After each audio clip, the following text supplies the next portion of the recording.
Assalamualaikum warahmatullahi wabarakatuh dan selamat datang ke rancangan Sudah Tahu ke Anda bersama hos anda untuk hari ini iaitu saya, Muhammad Hakim bin Muhammad Haris yang akan menerangkan kepada anda mengenai LGBT bersama dua tetamu jemputan khas. Jika anda tertanya apakah itu LGBT, LGBT merupakan akronim kepada lesbian, gay, bisexual dan transgender. Tahukah anda bahawa perkataan lesbian diambil dari sebuah nama pulau yang terletak di Greek iaitu Pulau Lesbos. Ia merujuk kepada kaum perempuan yang mempunyai perasaan cinta sama ada dari segi seksual ataupun romantik terhadap kaum perempuan yang lain. Gay pula merujuk kepada kaum lelaki yang mempunyai orientasi seksual sesama lelaki. Mereka tidak mempunyai perasaan sama sekali terhadap kaum perempuan. Seterusnya, bisexual. Bisexual pula merujuk kepada kewujudan dua orientasi seksual dalam satu jantina atau mempunyai karakteristik seorang lelaki dan seorang perempuan dalam satu tubuh badan. Akhir sekali, transgender. Transgender merujuk kepada golongan di mana gaya pemikiran mereka, perbuatan serta orientasi seksual mereka yang berlainan daripada jantina biologi mereka. Kajian menyatakan bahawa mereka beranggap bahawa mereka terperangkap dalam badan yang salah serta mempunyai keinginan yang kuat untuk menjadi jantina yang berlainan daripada jantina yang telah dikurniakan kepada mereka sejak azali lagi. Itulah serba sedikit mengenai LGBT. Mari kita teruskan rancangan ini bersama penerangan daripada saudara Khairul Azhar. Assalamualaikum warahmatullahi wabarakatuh. Terima kasih kepada hos rancangan kita, Saudara Hakim. Nama saya Muhammad Khairul Azhar bin Muhammad Hafiz. Okey, hadirnya saya ke dalam rancangan ni adalah untuk menceritakan tentang serba sedikit latar belakang wujudnya golongan LGBT di dunia. Kewujudan gejala LGBT ini telah lama diketahui dalam sejarah Islam dan sering diceritakan dalam Al-Quran. Seperti satu kaum Nabi Lut, iaitu kaum Sodom. Kaum Sodom ni menyukai lelaki sesama lelaki dan bernafsu sesama mereka. Hinggalah Allah berfirman dalam suratul Al-A'raf ayat 80 dan 81 yang bermaksud, dan Nabi Lut juga diutuskan, ingatlah tatkala dia berkata kepada kaumnya, patutkah kamu melakukan perbuatan keji yang tidak dilakukan oleh seseorang pun daripada penduduk alam ini sebelum kamu. Sesungguhnya kamu mendatangi lelaki untuk memuaskan nafsu syahwat kamu dengan meninggalkan perempuan. So, ayat ini menjelaskan bahawa Allah sangat melaknat perbuatan homoseksual ini ataupun suka sesama jantina. Budaya LGBT sebenarnya dilarang keras dalam Islam dan setengah hadis mengkeji perbuatan ini. Salah satu hadis yang menunjukkan betapa perintah larangan keras terhadap golongan LGBT ini, salah satunya adalah diriwayatkan oleh Imam Tirmizi, di mana yang bermaksud barang siapa yang kalian dapati melakukan perbuatan kaum Nabi Lut, maka bunuhlah pelaku dan pasangannya. Jadinya pada masa moden kini ada sesetengah negara yang menjalankan hukuman mati tersebut terhadap pelaku homoseksual, seperti negara Arab Saudi dan Brunei. Ada juga negara yang mengenakan denda dan penjara seperti negara kita, Malaysia dan Bangladesh. Antara punca-punca berlakunya LGBT dalam kalangan masyarakat kita, yang pertama adalah kurangnya penghayatan agama. Walaupun masyarakat pada masa kini telah mendapat didikan agama sejak kecil, kurangnya pengamalan dalam kehidupan seharian mengakibatkan mereka terdedah dalam aktiviti tidak bermoral ini. Mereka yang terjebak sukar menentukan tindakan mereka ini sama ada tindakan mereka itu betul atau salah, dan menyebabkan mereka terjerumus ke dalam kancah LGBT. Oleh itu, sudah terang lagi bersuluh bahawa kurangnya penghayatan agama ni merupakan faktor utama dalam kenapa masyarakat kita terlibat dalam gejala LGBT ini. Orang yang menganut agama dengan yakin sepatutnya dapat menentukan apakah sesuatu itu baik, mendatangkan kesan yang baik, kesan yang buruk kepada diri kita ataupun masyarakat. Sangatlah jelas bahawa kita suka sama jantina adalah tidak normal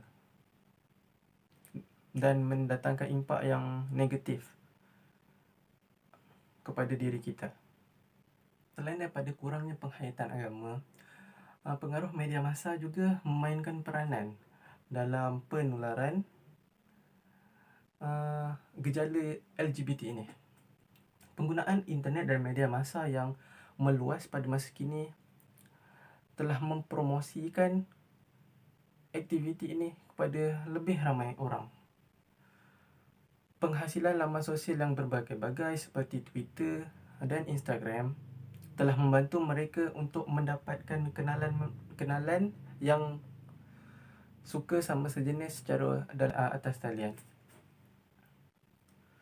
Penyebaran gejala ini telah didedahkan secara umum melalui laman web yang majoritinya disebarkan dan ditulis oleh orang barat. So, dengan wujudnya laman sosial yang berbagai-bagai ini, mereka senang dapat kenalan dan mengundang bencana.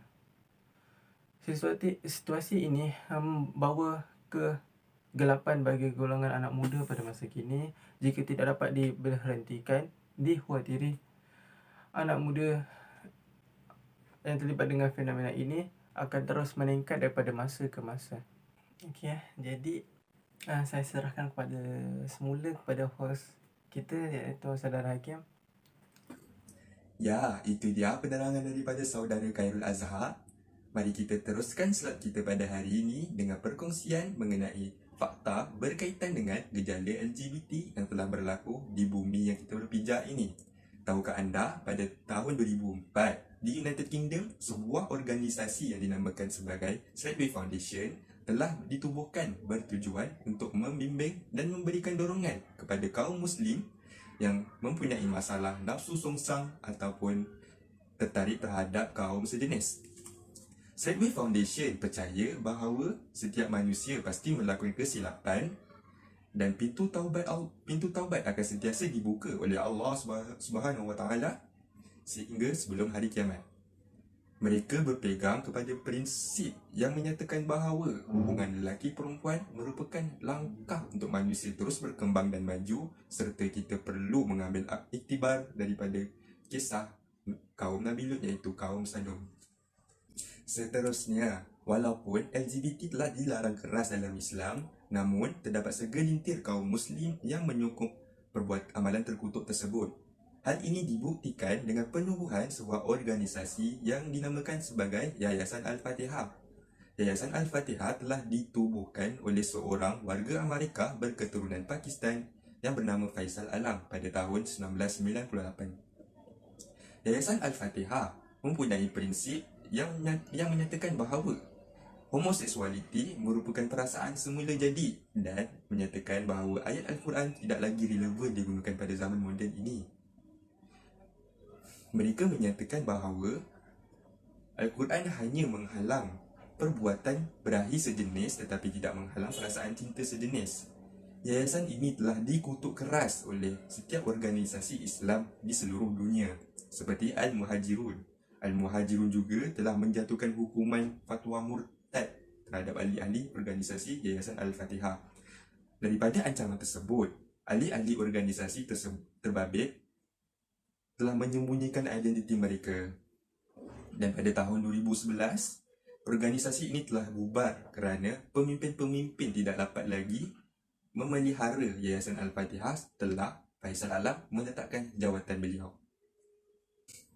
Selesai sudah penerangan saya berkaitan fakta yang meliputi seluruh dunia. Mari saya kecilkan sedikit skop saya kepada negara yang kita cintai ini, iaitu Malaysia. Memang tidak dapat disangka lagi bahawa Malaysia juga tidak terlepas dari masalah LGBT ini. Dalam era yang serba canggih ini, media sosial menjadi platform utama kelompok LGBT menyebarkan agenda mereka. Amat menyedihkan sekali apabila ramai rakyat Malaysia telah mendaftar di laman sosial tersebut. Mengikut statistik, terdapat 19% rakyat Melayu daripada populasi responden yang telah mendaftar di laman sosial yang berkaitan dengan LGBT. Angka ini sangat besar apabila mengetahui majoriti rakyat Melayu di Malaysia merupakan agama Islam serta agama Islam merupakan agama rasmi rakyat Malaysia. Tidak kita lupa juga bahawa LGBT juga mendatangkan kesan yang buruk terhadap diri kita, termasuklah jangkitan penyakit berjangkit seperti HIV dan AIDS. Melalui laporan yang telah dikeluarkan oleh Majlis AIDS Malaysia, golongan homoseksual dan biseksual ini telah menyumbangkan sebanyak 36% daripada jumlah kes yang berkaitan dengan jangkitan HIV dan AIDS. Perkara ini sangat membimbangkan kerana penawar HIV dan AIDS masih tidak lagi dapat dijumpai sehingga hari kini.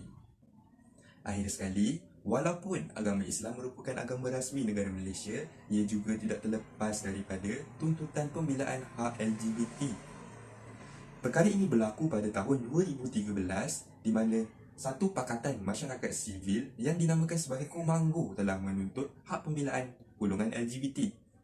Melalui semakan berkala sejagat yang dianjurkan oleh Persatuan Bangsa-Bangsa Bersatu di Geneva, Switzerland, Komanggo meminta untuk menunda Seksyen 377A Kanun Kesisaan Akta 574 yang menyatakan bahawa perbuatan homoseksual boleh dikategorikan sebagai satu tindakan jenayah.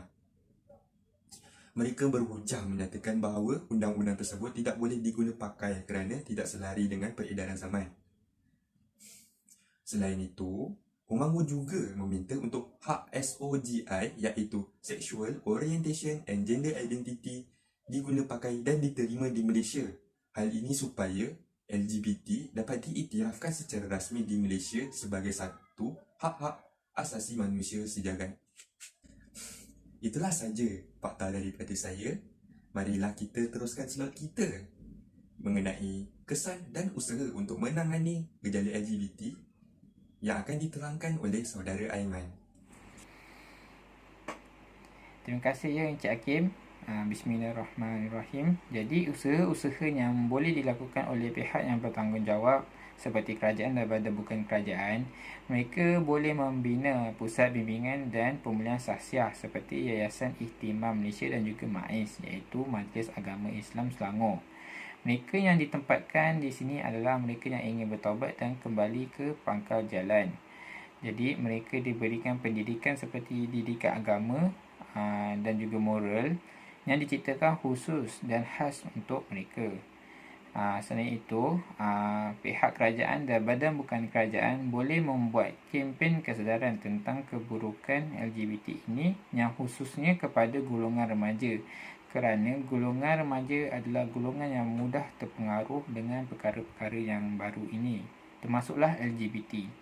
Jadi dengan pendedahan awal ini kepada remaja, mereka dapat tahu bahawa yang LGBT ini bukan memberi manfaat kepada diri mereka, tetapi ia memberikan keburukan dan kemudaratan kepada diri sendiri dan juga orang sekeliling.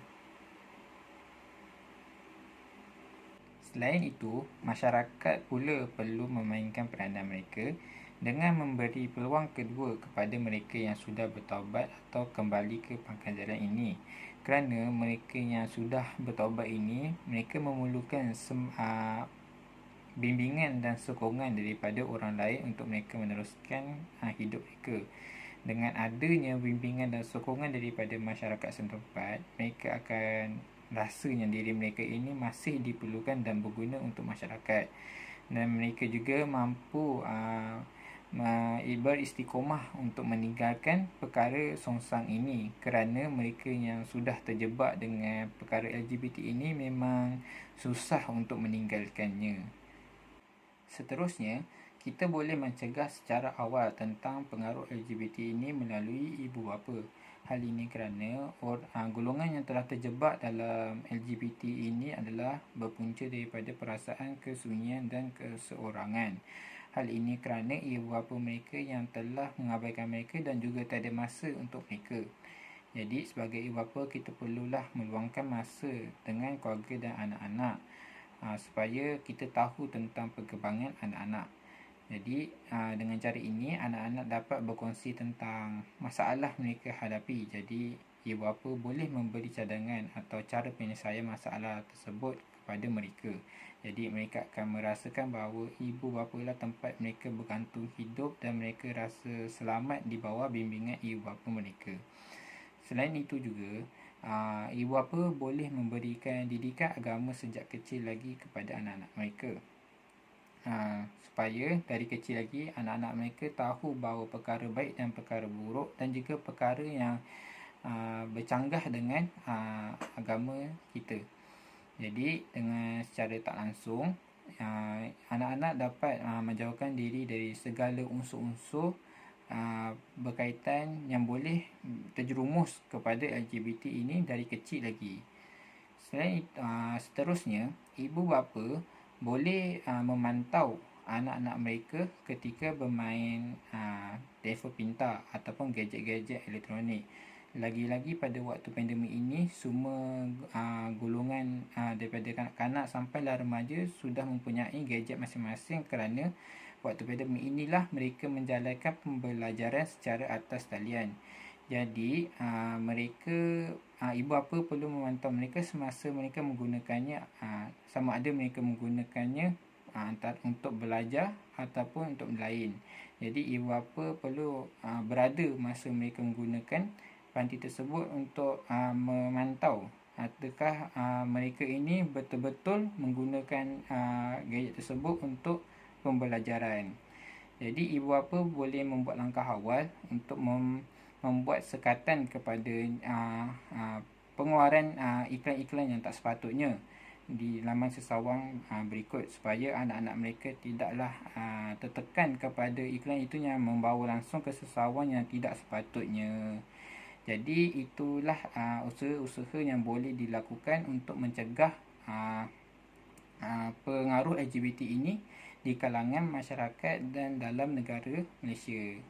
Sungguh benar sekali idea yang telah dikeluarkan oleh saudara Aiman mengenai langkah-langkah untuk menangani masalah LGBT ini. Kesimpulannya, isu LGBT ini perlulah dibanteras sekeras-kerasnya kerana ia tidak mendatangkan manfaat langsung terhadap diri kita ataupun masyarakat. Setiap orang perlulah bertanggungjawab dan mengambil langkah proaktif dalam usaha membasmi permasalahan LGBT ini. Walaupun gejala LGBT ini sukar dibendung kerana atas arus pemodenan yang sangat laju, kita haruslah mengambil berat sebagai seorang umat Islam. Kita tidak mahu perkara yang berlaku pada kaum Nabi Lut, iaitu kaum Sadum, berlaku semula terhadap diri kita. Marilah kita ambilkan pengajaran. Itulah saja untuk rancangan Sudah Tahu ke Anda pada hari ini. Jangan lupa saksikan secara seterusnya pada setiap malam ganjil pada pukul 12 malam di TV 11. Sekian, terima kasih.